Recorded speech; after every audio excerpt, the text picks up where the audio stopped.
Anvita Divedi from Target for IQ. I am back with the topic salient features of Indian Constitution. In previous video, I discussed the nature of Indian Constitution, and after understanding the nature of Indian Constitution, we can easily analyze the features of Indian Constitution. First characteristics is, as we all know, it is one of the lengthiest constitution of the world. और हो भी क्यों ना, आखिरकार विश्व की सबसे बड़ी डेमोक्रेसी भी हम ही हैं, तो कॉन्स्टिट्यूशन तो लेंदी होगा ही. Anyways, moving towards the fact, our constitution constitutes 22 parts, 441 articles and 12 schedules. Latest amendment in the constitution has been done in 2019, that is 103rd constitutional amendment act. It was regarding the reservation for economic weaker sections. Now,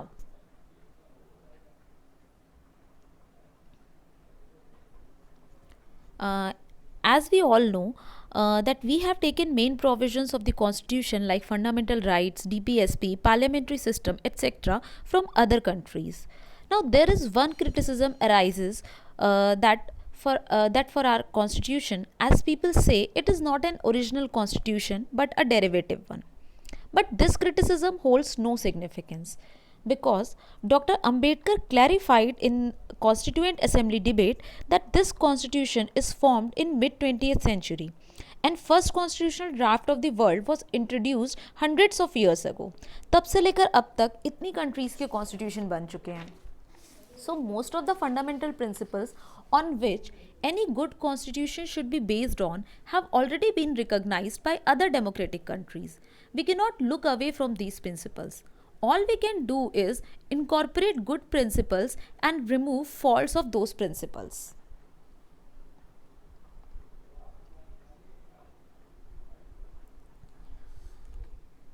भले ही हमने main provision दूसरी democratic and federal countries से adopt किया हो, still while adopting those provisions we have followed new path and new approaches towards these principles according to our social, economic, political and geographical conditions. For example, centre state relationship को ले सकते हैं. हमने union word को replace करके federation word use किया है.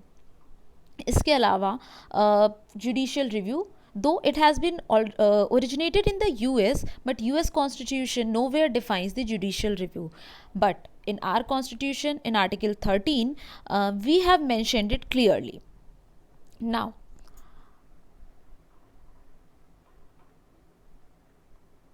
why our constitution is so lengthy? So, point 1, center and state. In our constitution, detailed provision regarding both central government and state government are there. It does not only define the organizational structure of both governments, but it also provides for the detailed structure of center-state relationship. While other federal constitution only provides outline of the center-state relationship. Fundamental rights add very much bulk to the constitution. These are long provisions for the protection of rights of citizen. Now, third point is directive principles of state policy. We know that these provisions are also explained at length in our constitution. Lastly, administrative details. Administrative provisions like citizenship, official language, and governmental services. Basically these provisions. In other countries, those provisions are left to the ordinary legislation. But since India was a new democracy as it came out independent almost after 200 years of British rule, and before that monarchy was prevalent here. So constitution framers couldn't take the risk of leaving these provisions to the will of the government. Administrative process अगर define ना हो तो कोई भी government उसे change करके indirectly constitution की spirit में चेंज ला सकती है.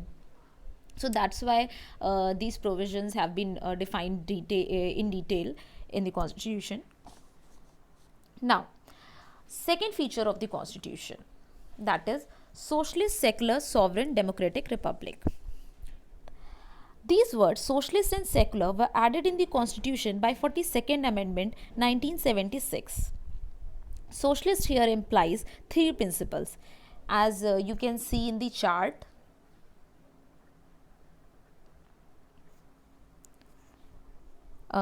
social democracy, economic democracy, political democracy, which means social, economic and political justice should be there. our constitutional value emphasizes on elimination of poverty, equality of economic opportunities, and equality of income and status, and political freedom, which means democratic socialism.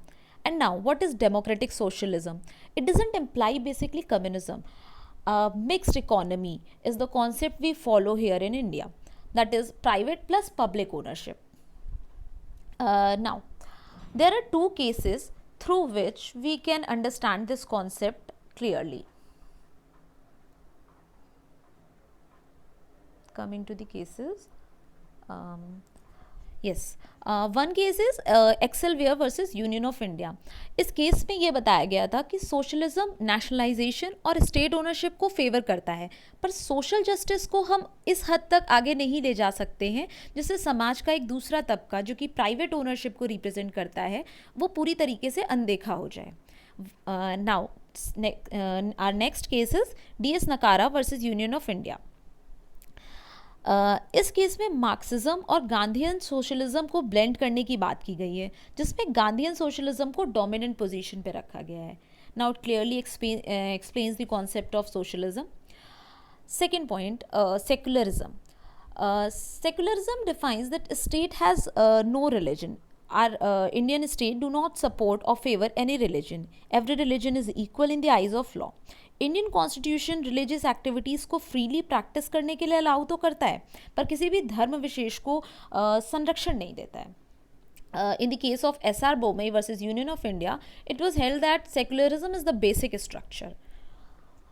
So now, republic. What is republic? It means that constitutional head of Indian state is always elected and no monarchy prevails here. Now our third feature is welfare state. So, as we set out the objective in the preamble by saying social, economic and political justice, which means we talk about establishing a state which thinks about social, cultural, economic and political need of its people. DPSP also are given to make government realize its duty towards people. Duty of establishing welfare state. Welfare state means basic necessities like health, education, employment, equal pay for equal work. These are ensured by government to each citizen. Now, fourth feature is fundamental rights. So,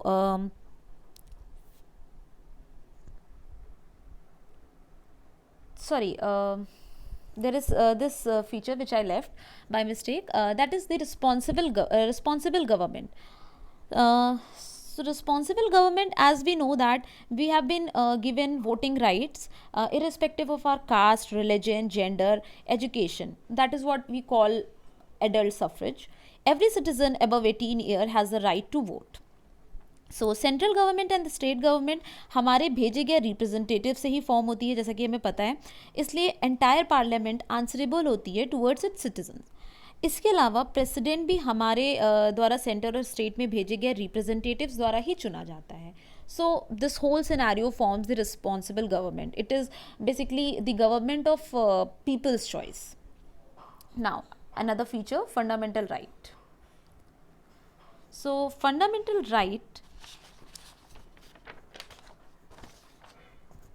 fundamental right is another feature of our constitution which not only secures citizens' right against the state but also provides liberty and freedom to citizen for individual growth in social, economic, political, cultural and religious area. Now, another feature, that is judiciary, free and independent judiciary. To ensure fair democracy, independence of judiciary is required, and Indian Constitution, being the supreme law of land, provides unified and independent judiciary. And Supreme Court is the guardian of the Constitution. Article 13, Judicial Review, Article 226, Article 32.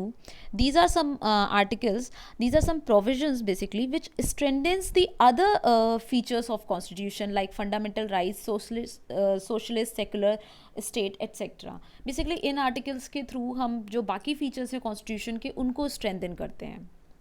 Now, here comes another relatable feature, that is we know federal constitution, that it is also in fact the nature of constitution as well.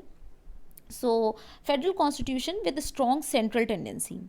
We have not used the word federation in our constitution, and instead of it, we used the word union, which also shows the originality of our approach towards the constitution.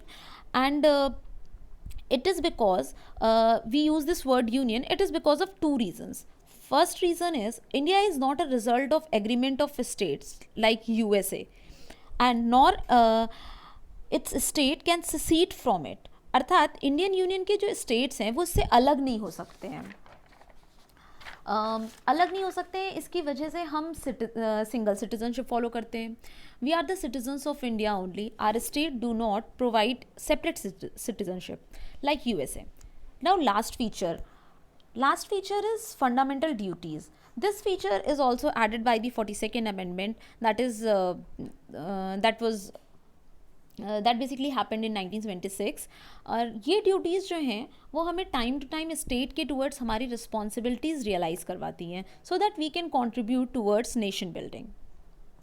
So that was all for today. And if you have any query, you can ask in the comment section. Please do like, comment and subscribe. Bye guys, stay safe and study hard.